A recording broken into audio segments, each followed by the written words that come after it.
Bismillahirrahmanirrahim. Assalamualaikum warahmatullahi wabarakatuh. Selamat pagi teman-teman mahasiswa. Pada pertemuan hari ini kita akan melanjutkan pembahasan terkait dengan materi statistika, yaitu ukuran letak data tunggal.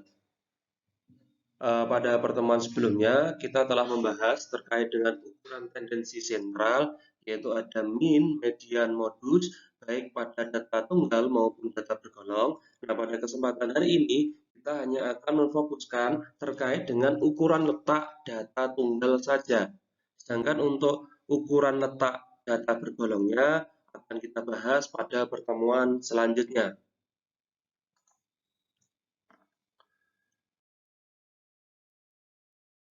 Untuk yang pertama, terkait dengan pengertian ukuran letak data dan jenisnya.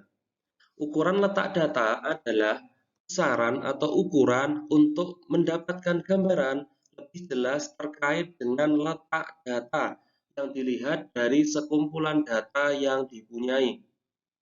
Atau ada juga yang menyampaikan bahwasannya ukuran letak data merupakan ukuran untuk melihat di mana letak salah satu data dari sekumpulan banyak data yang ada. Jadi, kalau yang pertemuan sebelumnya terkait dengan ukuran tendensi sentral, itu kan kita diminta untuk mencari eh, mean atau rata-rata, median itu data tengah, kemudian modus, data yang sering muncul. Jadi, dari ketiga itu adalah intinya mencari data yang mewakili dari sekumpulan data yang ada, tetapi pada kesempatan ini kita fokusnya adalah mencari letak data dari sekumpulan data yang telah kita punyai.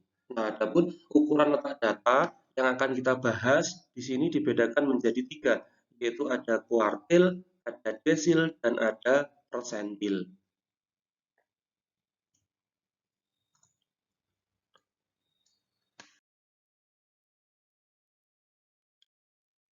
Selanjutnya yaitu terkait dengan pengertian dan langkah-langkah dalam mencari kuartil, desil, maupun persentil.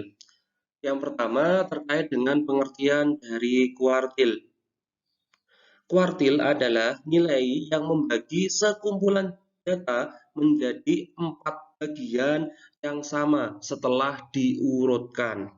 Sedangkan untuk desil adalah nilai yang membagi sekumpulan data menjadi 10 bagian yang sama setelah diurutkan. Sedangkan untuk persentil yaitu nilai yang membagi sekumpulan data menjadi 100 bagian yang sama setelah diurutkan. Nah, dari pengertian-pengertian ini tampak jelas bahwasannya yang membedakan antara kuartil, desil maupun persentil itu adalah pembagian datanya. Kalau untuk kuartil itu dari sekumpulan data dibagi menjadi 4 bagian yang sama. Kalau desil dari sekumpulan data dibagi menjadi 10 bagian yang sama. Kalau untuk persentil dari sekumpulan data dibagi menjadi 100 bagian yang sama. Tetapi dengan syarat lebih awal data-data tersebut telah diurutkan, baik mulai dari yang terbesar menuju yang terkecil atau sebaliknya dari yang terkecil menuju yang terbesar. Nah, dari situ dapat disimpulkan, misalnya kita ingin mencari kuartil, misal dari sini ada sekumpulan data misalnya. Misalnya saya buat sekumpulan data itu berupa garis. Jika ingin membagi data tersebut menjadi 4 bagian yang sama, otomatis kita melakukan 3 kali pembagian. Sehingga untuk kuartil sesuai dengan konsepnya yang membagi sekumpulan data menjadi 4 bagian itu nanti, maka kuartilnya hanya ada 3. Karena dalam suatu data ketika akan dibagi menjadi 4 bagian, maka pembaginya sebanyak 3 kali atau membagi datanya sebanyak 3 kali. Sehingga kuartilnya hanya ada kuartil 1, kuartil 2, dan kuartil 3. Begitu juga untuk desil misalnya. Saya buat desil misalnya sebuah garis. Ketika kita ingin membagi sebuah garis ini ataupun sekumpulan data ini menjadi 10 bagian yang sama, maka kita membaginya sebanyak 9 kali. 1, 2, 3, 4, 5, 6, 7, 8, 9. Nah, sehingga dari sini kita peroleh untuk desilnya nanti hanya ada desil ke-1 sampai dengan desil ke-9. D1, D2, D3, D4, D5, D6, D7, D8, dan D9. Nah, dari sini tampak jelas bahwasanya untuk menentukan kuartil atau banyaknya kuartil itu adalah 4 dikurangi 1, berarti ada 3. Sedangkan untuk desil itu adalah 10 dikurangi 1, berarti ada 9 desil. Sedangkan untuk persentil itu adalah 100 dikurangi 1, sehingga ada 99 persentil.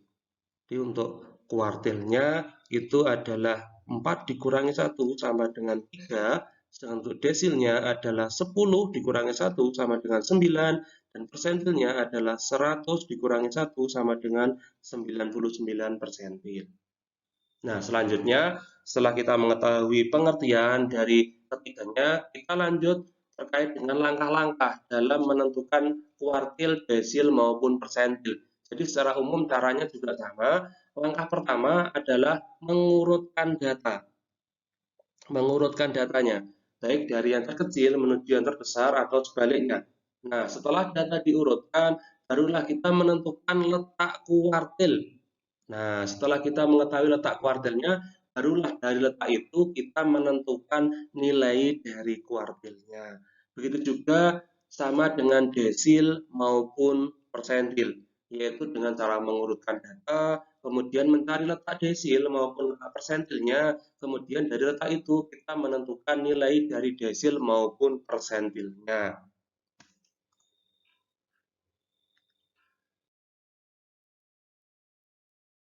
Selanjutnya terkait dengan rumus ukuran letak data tunggal. Yang pertama, untuk menentukan letak dari kuartil, rumusnya adalah QI sama dengan I dikali N ditambah 1 dibagi dengan 4. Kemudian untuk desilnya, DI sama dengan I dikali N ditambah 1 dibagi dengan 10. Dan selanjutnya persentil, PI sama dengan I dikali N ditambah 1 dibagi 100. Nah, dari sini dapat mahasiswa lihat bahwasannya untuk kuartil pembaginya adalah 4, untuk desil pembaginya adalah 10, dan untuk persentil pembaginya adalah 100. Hal ini menunjukkan bahwasannya sesuai dengan pengertian di awal tadi. Kalau kuartil membagi sekumpulan data menjadi 4 bagian, berarti dibagi 4. Kalau desil membagi sekumpulan data menjadi 10 bagian, berarti bagi 10. Sedangkan untuk persentil adalah membagi sekumpulan data menjadi 100 bagian, maka dibagi dengan 100. Nah, setelah mengetahui letak-letaknya dari persentil, kuartil, maupun desil, maka barulah kita menentukan nilai datanya berdasarkan letak-letak tersebut, baik letak kuartil, letak desil, maupun letak persentil. Sedangkan untuk keterangannya, QI itu menyatakan kuartil ke I, dengan I itu berjalan dari 1 sampai dengan 3. Dan N besar itu menyatakan banyak nilai atau banyak data.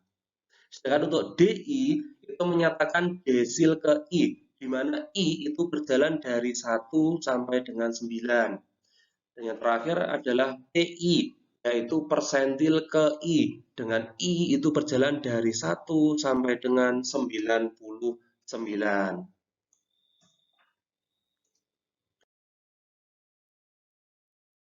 Nah, selanjutnya setelah kita membahas terkait dengan pengertian, langkah-langkah maupun rumus, sekarang langsung kita terapkan ke contoh soal. Pada bagian ini kita akan membahas contoh soal data tunggal dengan banyak data adalah ganjil. Nah, dari slide bisa mahasiswa lihat, yaitu untuk soal yang pertama, diketahui data sebagai berikut: 02, 52, 16, 43, 42, dan 7. Tentukan Q1, Q2, D3, dan P23.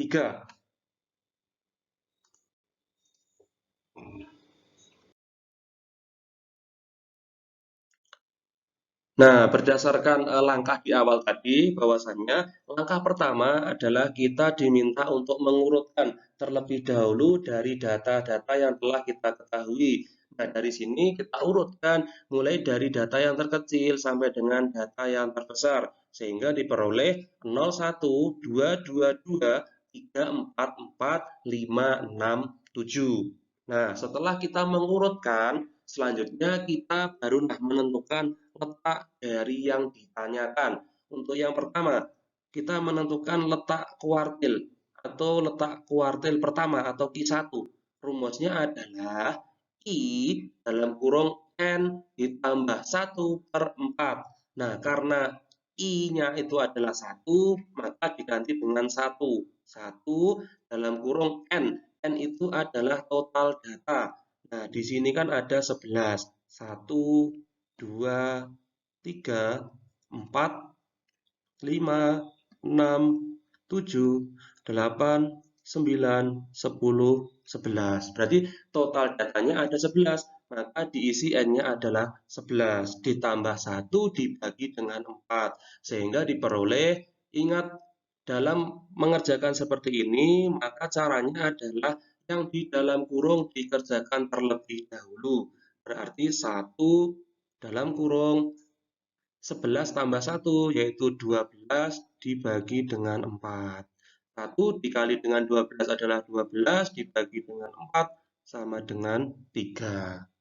Nah, hal ini berarti nilai dari Q1 adalah nilai data ketiga atau nilai urutan data ketiga, yaitu adalah 2.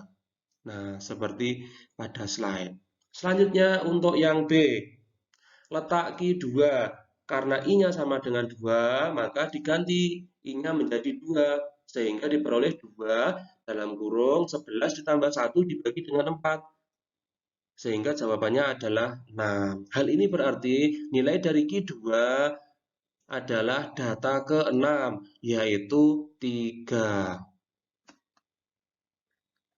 Nah, selanjutnya untuk yang C dan D. Nah, ini kelihatan berbeda dari jawaban yang A dan B. Langsung saja untuk yang C. Letak D3 atau desil ketiga, yaitu rumusnya adalah I dalam kurung N ditambah 1/10. Ingat, kalau desil itu dibagi 10. Kalau persentil dibagi 100, kalau kuartil dibagi dengan 4. Sehingga diperoleh 3 dalam kurung 11 ditambah 1 dibagi 10. 11 ditambah 1 ini adalah 12, berarti 3 dikali 12 dibagi dengan 10. 3 kali 12 itu 36. 36 dibagi 10 adalah 3,6. Nah, karena di sini jawabannya koma, berbeda dengan yang A dan B, maka cara pengerjaannya pun juga berbeda. Sehingga dapat dilihat pada slide, hal ini berarti nilai dari D3 atau desil ketiga adalah nilai data ketiga. Data ketiga di sini diperoleh dari 3,6. 3,6 itu kan artinya 3 ditambah 0,6. Sehingga nilainya adalah nilai data ketiga ditambah 0,6 dikali selisih antara data keempat dan data ketiga. Nah, di awal tadi diketahui bahwasannya untuk nilai datanya kan nilai data ketiga, sehingga selisihnya itu adalah data selanjutnya. Jadi setelah data ketiga berarti kan data keempat.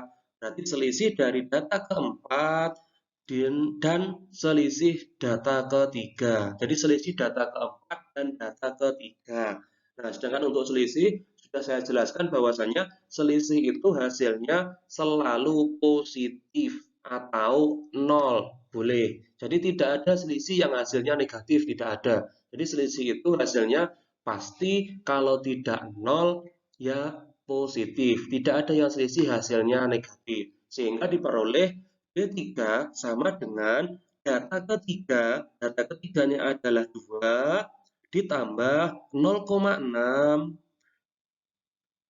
dikali selisih data keempat dan data ketiga. data keempat di sini adalah 2, data ketiga juga 2, sehingga diperoleh 2 ditambah 0,6 dikali dengan 0. Nah, berapapun dikali dengan 0, hasilnya kan 0, sehingga diperoleh 2 ditambah 0, sehingga hasilnya adalah 2. Nah, selanjutnya untuk letak P23, yaitu sama dengan 23 dalam kurung 11 ditambah 1 dibagi dengan 100. Sehingga diperoleh 23 dikali dengan 12, yaitu 276 dibagi dengan 100. Sehingga hasilnya 2,76.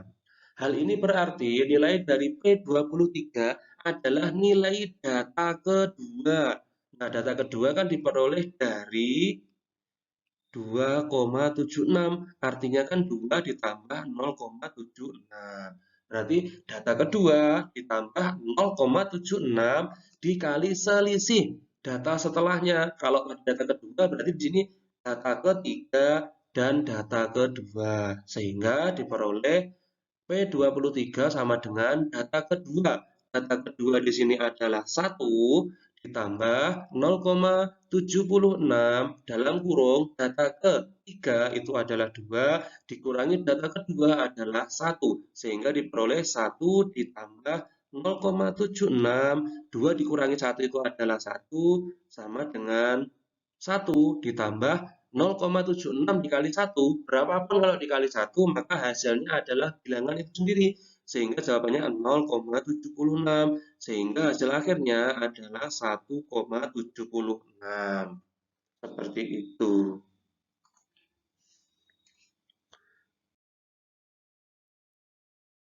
Selanjutnya, yang kedua, yaitu untuk contoh soal data tunggal dengan banyak data adalah genap. Nah, pada slide dapat dilihat bahwasanya diketahui data sebagai berikut: 0252164342. Tentukan Q1, Q3, D4, D8, P30, dan P55.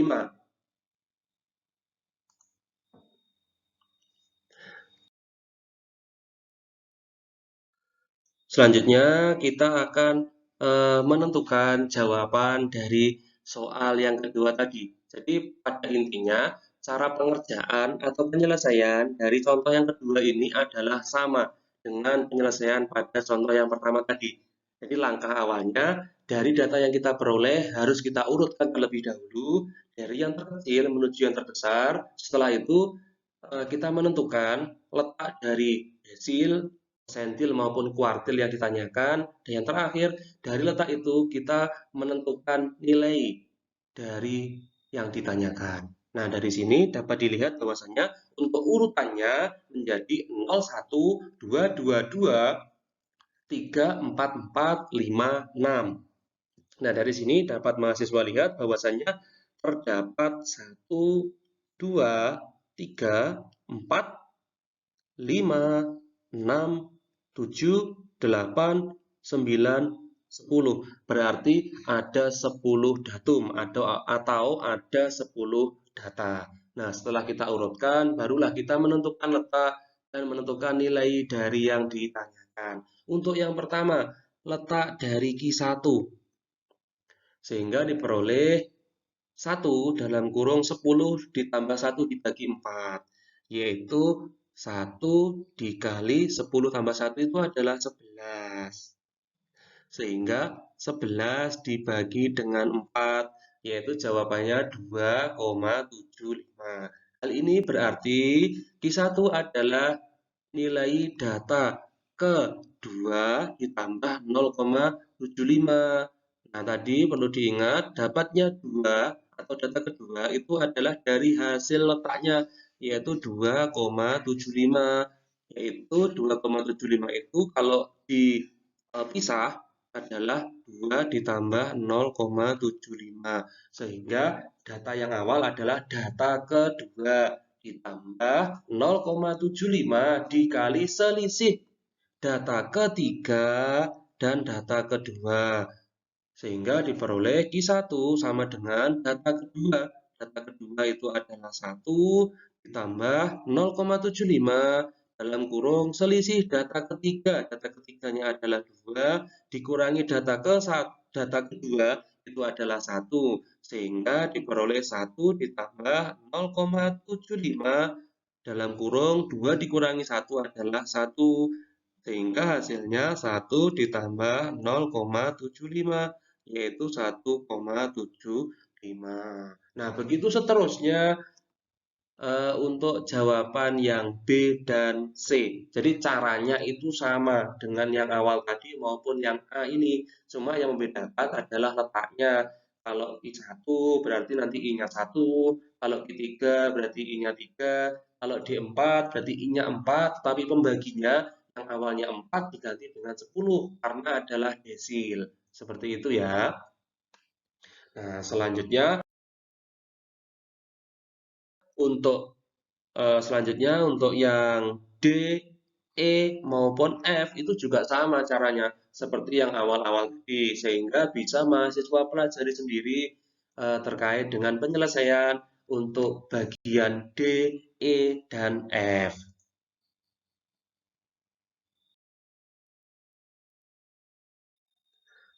Selanjutnya yang terakhir di sini adalah soal latihan. Setelah mahasiswa mempelajari terkait dengan eh, ukuran letak data tunggal, baik itu mulai dari pengertian, langkah-langkah, kemudian rumus, dan contoh soal. Nah, dari sini mahasiswa diminta untuk mempraktekkan sendiri dari materi-materi yang telah diperoleh. Nah, dari sini tampak jelas bahwasannya untuk soal yang pertama yaitu diketahui nilai mahasiswa pada mata kuliah statistik dasar adalah sebagai berikut. Mulai ada 70, 67, 87, sampai dengan 94. Nah, di sini berarti terdapat 1, 2, 3, 4, 5, 6, 7, 8, 9, 10, 11, 12, 13, 14, 15, 16, 17, 18, 19, 20, 21, 22, 23. Sehingga pada soal ini ada 23 datum. Nah, nanti dalam mengurutkan datanya, saya himbau agar mahasiswa teliti dalam mengurutkan datanya. Jadi nanti ketika di sini datumnya ada 23, ketika mengurutkan juga harus sama, harus ada 23 datum. Nanti ketika mengurutkan ternyata berkurang menjadi 22 atau 21 atau bahkan bisa bertambah jadi 24 atau 25, maka nanti pengurutannya salah. Sehingga nanti ketika pengurutannya itu salah, ke bawahnya atau langkah selanjutnya terkait dengan letak maupun nilainya juga akan salah. Maka di sini langkah pertama terkait dengan pengurutan data ini harus benar, harus teliti. Nah, setelah itu tinggal di sini mencari mulai dari Q2, Q3, D5, D7, P42 dan P83 sesuai dengan rumus dan contoh yang telah kita bahas di awal tadi.